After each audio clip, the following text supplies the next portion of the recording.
Good day, grade 3 learners. Welcome to our lesson for Science 3, Quarter 2, Week 4, Day 3. Our topic for today is Exploring Animal Mouth Parts. Before we begin, please don't forget to like, share, and subscribe. Thank you. Activating prior knowledge. In the previous lesson, we have learned more about animals' legs and feet. Just like us, we need to move around. For animals, movement is important because they need it to look for something they need. If they don't get it, they could die of hunger. What could be that need? They need food to live. Yes, animal needs food just like us. In order to get their needs, some animals need to search for food, so they need legs and feet to move around. But it is not enough that animals have the ability to find the food they need.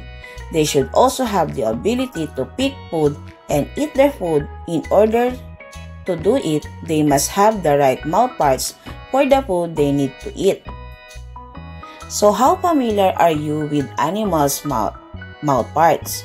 Let's have a guessing game. I will show you an animal's mouth parts and you will guess the animals having these mouth parts. For number 1, can you guess this animal? What animal is it? That's right, it's a frog. From its mouth part, what do you think frog eats? Correct, an insect.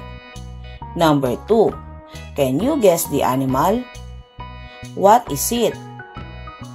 That's right, it's a pelican.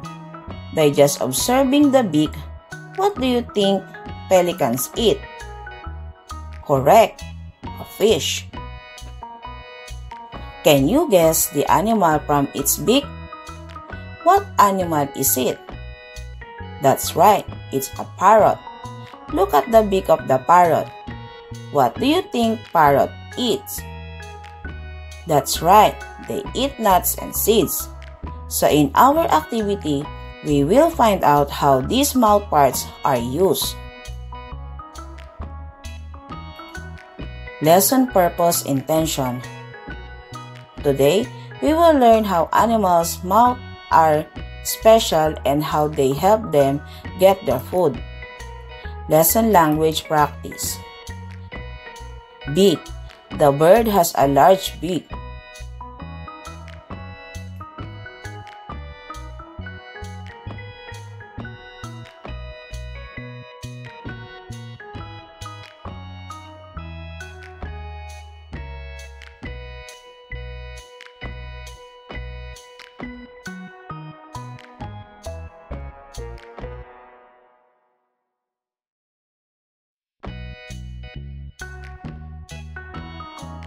Tongue. The frog was able to catch the fly using its tongue.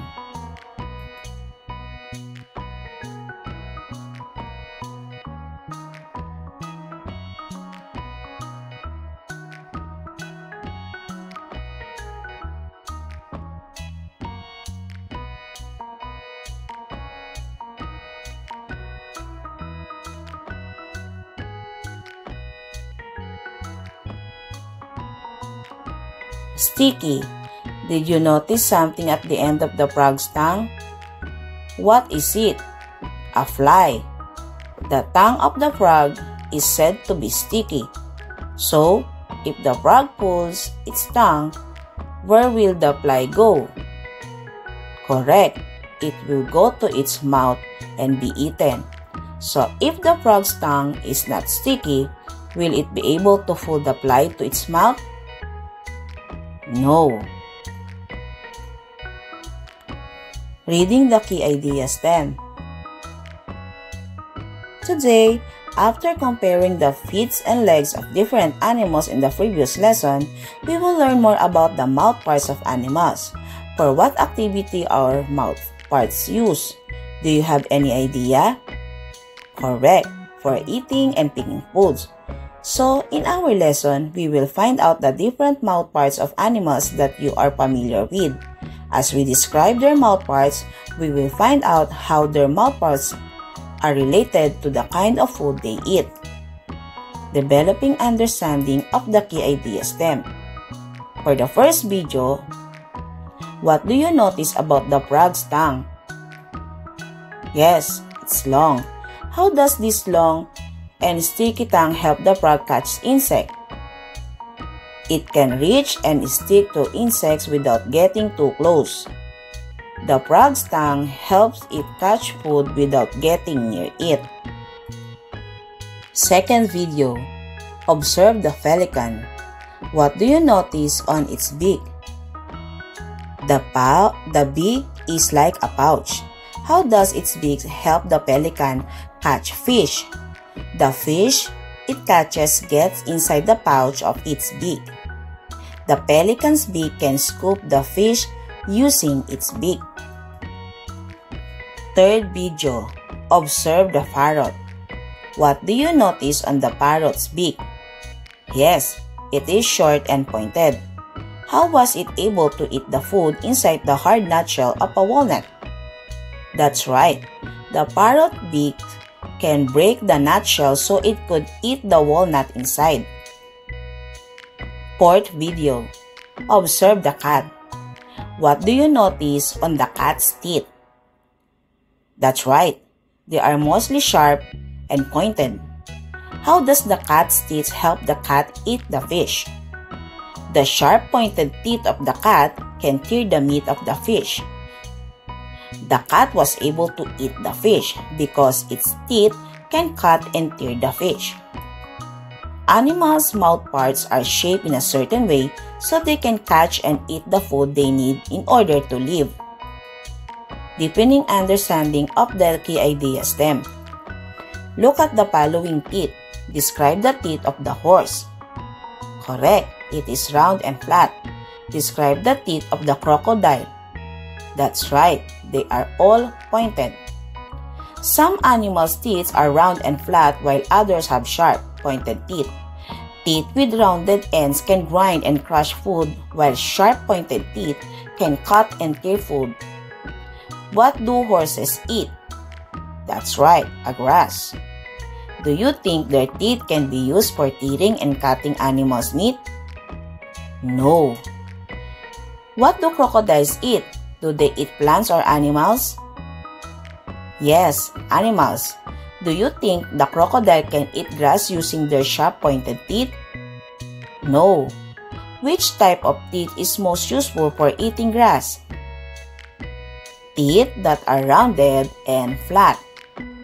Which type of teeth is most useful for eating meat? Correct. Sharp, pointed teeth. Making generalization and abstraction.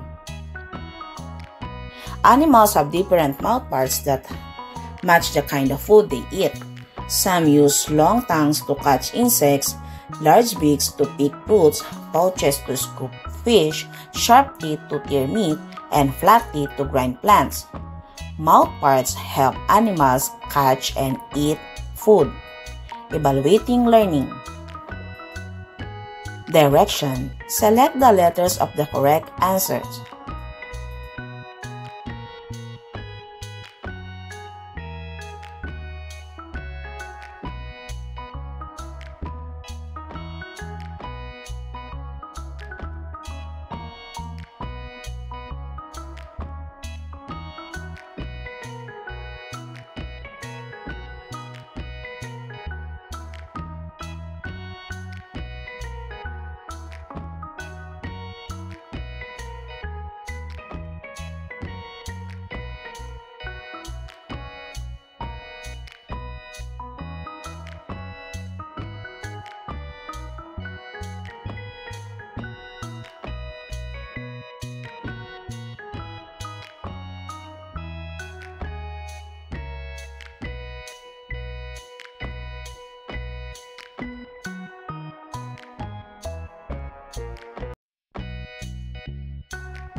Here are the correct answers.